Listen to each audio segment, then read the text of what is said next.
இந்த வீடியோவில் நீங்கள் என்ன பார்க்க போகிறீங்கன்னா, நம்ம ஆஷ்னா வந்து ரிட்டையர் ஆகிட்டாரு டெஸ்ட் கரியர்லேருந்து. ஸோ ஆல் ஃபார்மேட்லேருந்து ரிட்டையர்மெண்ட் அனௌன்ஸ் பண்ணிட்டாரு தான் நினைக்கிறேன்.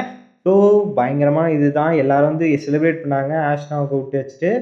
ஸோ அவரும் கிரவுண்டுக்கு வந்துட்டாங்க. ஆனால் சீரீஸ் முடிஞ்சதுக்கப்புறம் ரிட்டையர்மெண்ட் அனௌன்ஸ் பண்ணியிருக்கலாம். ஸோ முன்னாடியே வந்து இவர் அனௌன்ஸ் பண்ணிட்டாரு. ஸோ வேறு யாரோ வந்து அனௌன்ஸ் பண்ண வாய்ப்புகள் இருக்கலாம்னு நினைக்கிறேன். மேக்ஸிமம் ரோஹித் கொடுக்க எனக்கு சான்ஸ் இருக்கிற மாதிரி தான் இருக்குது. ரோஹித் இல்லை ஜட்டு இவங்க 2 பேரில் யாராச்சும் ஒருத்தங்க கொடுக்க வாய்ப்புகள் இருக்குன்னு தான் நினைக்கிறேன். ஏன்னா நிறைய பெரிய பிளேயர்ஸ்லாம் இங்கே பார்டர் கவாஸ்கரில் தான் ரிட்டையர்மெண்ட் அனௌன்ஸ் பண்ணாங்க. ஸோ பாப்போம், ஒன்று டெஸ்ட் இதில் குவாலிஃபை ஆனால் ரோஹித் இருப்பாருன்னு நினைக்கிறேன். அப்போ வந்து ரிட்டையர்மெண்ட் கொடுப்பாருன்னு நினைக்கிறேன். இல்லைனா குவாலிஃபை ஆனால் இந்த சீரிஸ் முடிஞ்சோடனே ரிட்டையர்மெண்ட் அனௌன்ஸ் பண்ணிடுவாருன்னு நினைக்கிறேன். ஸோ பாப்போம் என்ன நடக்குதுன்னு. இப்போ ஆஷ்னா வந்து ரிட்டையர்மெண்ட் அனௌன்ஸ் பண்ணியிருந்தாங்க. ஸோ ஒன் ஆஃப் த பயங்கர கோட் பவுலர் இன் T20 சொல்லலாம், டெஸ்ட்டுன்னு சொல்லலாம், ஓடிஐன்னு சொல்லலாம். ஸோ கோட் பவுலராக ஆஃப் ஸ்பின் ஆல்ரவுண்டராக இருந்தார். ஸோ இவர்னால தான் நம்ம சாம்பியன்ஸ் ட்ராஃபி இது மாதிரிலாம் ஜெயிச்சிருந்தோம். ஸோ டெஸ்ட்டில் பொறுத்த வரைக்கும் ஒரு சரியான கோட் பவுலர் தான் சொல்லுவேன். ஏன்னா 537 விக்கெட் இருந்தார். ஓடிஐயில் 156 விக்கெட்ஸ், அதுக்கப்புறம் T20யில் 22 விக்கெட் எடுத்துக்காரு. ஸோ லெஜெண்டரி கோட் பவுலர் இப்போ ரிட்டையர் ஆகிட்டார். இவரோட பொசிஷனை இப்போ வாஷிங்டன் வந்து எடுத்துப்பார் அப்படின்னு தான் நினைக்கிறேன். ஏன்னா ஆஃப் ஸ்பின்னுக்கு ஒரு தரமான ஆப்ஷன் வச்சுருக்காங்க. ஸோ வாஷிங்டன் இனிமேல் இவருக்கு பதிலாக ஸ்குவாடில் ரீப்ளேஸ் பண்ணி விளாடுவார் கைஸ். ஸோ அங்கே இப்போ வந்து இந்த India versus Australia 3rd test இந்த டே 5ல் என்ன நடந்துச்சுன்னு அதை பற்றி. இந்தியா பார்த்தீங்கன்னா 260க்கு இன்றைக்கி ஆல் அவுட் ஆனாங்க கைஸ்.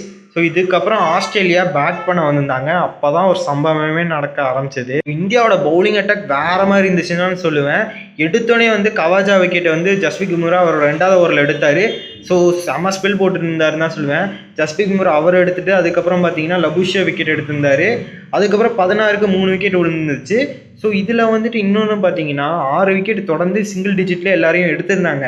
ஸோ இதில் முக்கியமாக பார்த்தா ஸ்டீவன் ஸ்மித் விக்கெட்டை முக்கியமாக எடுத்தது பார்த்தீங்கன்னா எடுத்தாங்க கைஸ். ஸோ இதில் முக்கியமான ஹைலைட் என்னென்னா சிராஜ் பால் அப்போ தான் 4 அடிச்சிருப்பார். அடுத்த பாலே வந்துட்டு ஒரு கேட்ச் கொடுத்துருப்பாரு ரிஷப் பண்ட் கையில். ரிஷப் பண்ணிட்டு ஒரு பிரில்லியன்ட் கேட்சாக எடுத்திருப்பார். ஸோ வேறு மாதிரி இருந்துச்சு. ஸோ அதுக்கப்புறம் ஆஸ்திரேலியா 89க்கு டிக்ளேர் பண்ணிட்டாங்க. ஸோ 7 விக்கெட் லூஸ் பண்ணிவிட்டு நம்மளுக்கு ஒரு டார்கெட்டாக 274 வந்து டார்கெட் வந்து 75 டார்கெட் வந்து செட் பண்ணாங்க.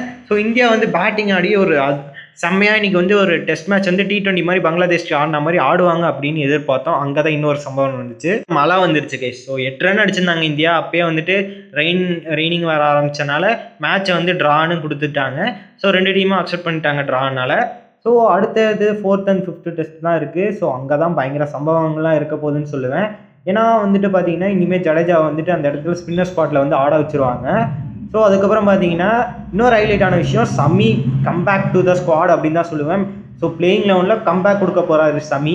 ஸோ வேறு மாதிரி இருக்க போகுதுன்னு தான் சொல்லுவேன் இந்தியன் டீம். ஸோ 4வது மேட்ச்சில் நான் மஸ்ட்டாக சொல்கிறத பார்த்தீங்கன்னா சுமன் கில் ஒரு செஞ்சுரி போடுவார் தான் நினைக்கிறேன். சுமன் கில், விராட் கோலி இந்த மாதிரி பிளேயர்ஸில் யாராவது ஒருத்தங்க செஞ்சுரி போடுவாங்க. இல்லைனா நிதிஷ்குமார் ரெட்டி, ரிஷப் பண்ட்லாம் இருக்காங்க. ஸோ அவங்கள யாராச்சும் போட்டால் நல்லாயிருக்கும். ஸோ பார்ப்போம் என்ன நடக்க போகுதுன்னு. ஸோ அவ்வளோதான் கைஸ். இந்த வீடியோ பிடிச்சிருந்தாங்க ஃப்ரெண்ட்ஸ் அண்ட் ஃபேமிலிக்கு ஷேர் பண்ணுங்கள்.